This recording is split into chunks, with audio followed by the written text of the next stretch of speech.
Okay, welcome back to the Carton Show. Of course, Greg Jennings to my left, Cody Decker, as we take a look at downtown Houston, Minute Maid Park, of course, which will be the site of games 1 and 2 of the upcoming World Series, which starts tonight on Fox. It's the Astros and the Phillies. And joining us right now, a man who is no stranger to postseason action, went to back-to-back World Series in 2008 and, of course, 2009, won the World Series in 2008, and the loss to the Yankees in 2009.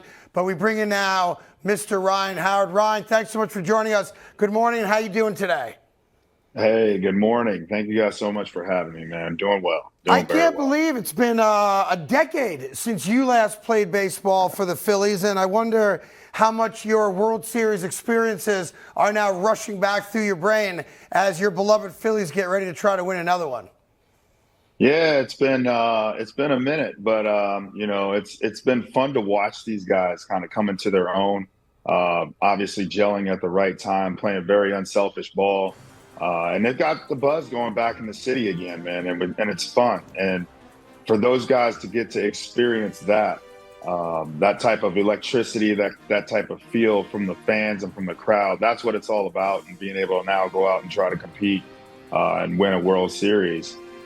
That's what you play the game for. So the Phillies are doing well. The city is humming and buzzing right now. So everybody's excited for these guys to get it going. Yeah, I try to explain to people that when you play in Philadelphia, New York, and Boston, the Northeast teams or cities, when you guys don't play well, you hear it, and you hear words that you never knew existed. But when you win and you get close to a championship, and in your case, winning a championship, there's no better place in America to be than any one of those Northeast towns.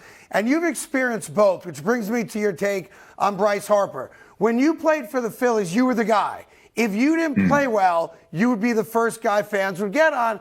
Oh, he's overrated. He makes too much money. He's washed up. He can't do it, blah, blah, blah. But when you hit 3 home runs in the 2008 World Series and you bring a championship to the town, you walk on water. Walk us through what is probably going on right now for Bryce Harper based on you kind of living a similar experience in Philadelphia. I mean, right now, I think for Bryce, it's, obviously going out there, doing his thing. He got hurt early on in the year, but came back, with some force. And what he was able to do and helping to kind of carry these guys through the NLCS, the NLDS, has been nothing short of amazing. That's what they paid him for. That's why he's there. So, he's been going out there. He's been embracing the leadership role. He's been out there playing, doing what Bryce Harper does. So I don't think, obviously, nobody's going to be upset with him now.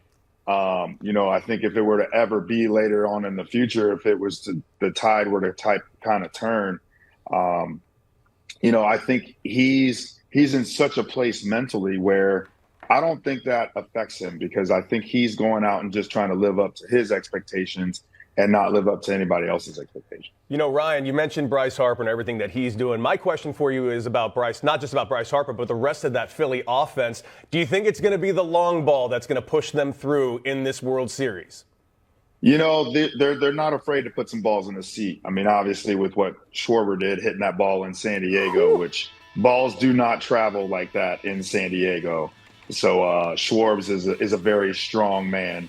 But, I think what they're going to have to do is they're going to have to kind of get back to the small ball, when they were going against the Atlanta Braves, because in the playoffs, runs come few and far in between, and you got to try to figure out how to get runs however you can. So when you can resort back to small ball, you're going up against Justin Verlander and guys like that, man. It's you got to figure out ways to try to manufacture runs. Like, obviously, yeah, you'll take the solo shot or the 2 or 3 run homer, but you got to be able to manufacture runs any way you can. Talking to Ryan Howard, Philadelphia Philly great. A couple of just baseball things for you. We all watched Aaron Judge's pursuit of the American League home run record, and there's this big debate among some purists that, now he's got the record. I believe Barry Bonds has the record. There was an era when guys were doing stuff. We're all aware of it, but that doesn't mean you start taking records, off the shelves. It is what it is. What's your take right now on the home run situation? And do you agree that Barry Bonds is still our home run leader?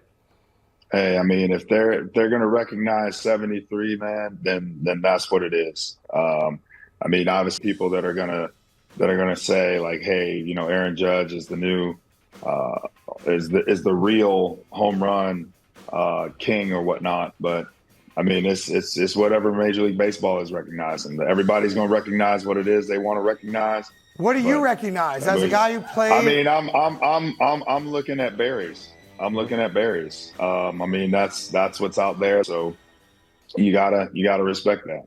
Good code. What do you think about the, I don't know, disrespect's probably not the right word, but the fact that no one really gave the Phillies any hope in these playoffs, and they went out and beat the Cardinals, they went out and beat the Braves, now the Padres, and now they got a 17-win differential team like the Astros, who on paper everyone says the Astros are going to win this. What do you think about the Phillies? Underdogs the whole way through. What do you got? I think it's great. I mean, I always loved being the underdog. I always loved being underestimated. You know, I don't think there's any pressure because nobody ever expected them to be where they are right now, except for those guys. Nobody ever expected them to have a shot against any of these teams. So, I mean, especially going against the Astros, where you look at those guys, it was a great run. No, I don't think it is. I don't think it's over for these guys, and I think they're going to go out there and give them hell. You know, there's a lot of people that think having the wild card situation the way they did it this year, you know, marginalizes the regular season. You know, I think it's great because no other sport does the last team in have a legitimate shot to win a title, and now the Phillies are 4 games away. As a guy who played and was part of baseball as they were trying to make changes to the sport, even taking your Philadelphia fandom out of it, are you in favor of this new wild card system, or are you one of those guys that doesn't like it? You know what? I actually am in favor of it. I thought it was pretty good because it gives more teams an opportunity to be able to get in. I kind of like the 3-game wild card series, like at the one spot. And I mean, and it's just at that time, it's about who's hot at the right time. I've always said, you know, hey, winning the division is great because it gets you guaranteed in. But as you can see, the dangerous teams are always the wild card teams because those guys are fighting, scratching, clawing all throughout, you know, August, September.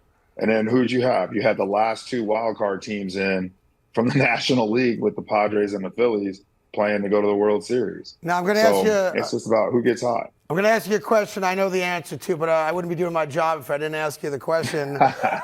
Who's going to win the World Series, Ryan Howard? Man, I'm going to go Phillies in 6. Shocker! What? Yeah. I didn't see that coming at all. Really? Are break you that sure? crystal ball out, baby. They took it away from me. And before we let you go, it's been 10 years since you played, meaning you've got to be bored out of your mind. You're not very good at golf. What do you do all day? I'm trying to figure out. It hadn't been 10 years, it's been but close. I mean, it's getting close though. It's getting close, man. The time is running by, but yeah, I'm trying to figure out. Isn't your family like, dude, go do something? No, man. You know what? It's you know, like I got my son who's off at school, and then I got 3 beautiful daughters, my wife, man. So I'm enjoying it, trying to figure out this thing they call golf. But just, you know, pretty much just chasing the kids around. Definitely need to get out, go do something, probably get back around the game and go do something in that aspect. Well, Greg's mad I never invited him over to my house. So if you ever want to come to New Jersey, I got a bed for you and a couple hot meals, okay? I appreciate it. Any truth to the rumor that I heard that you might be making an appearance in Philadelphia for a little first pitch or no? I don't know, man. Hey, I just show up. So I can neither confirm nor deny. You better start working on it. You better start working on the wing. Man, start working on it. Got to start throwing little bullpens out here, man. So see what's going on. Well, listen, great seeing you again, and appreciate you coming on. And maybe we'll get you one more time during the World Series. But thank you so much for spending a few moments with us from your home. And best to you in everything you do. Thanks so much.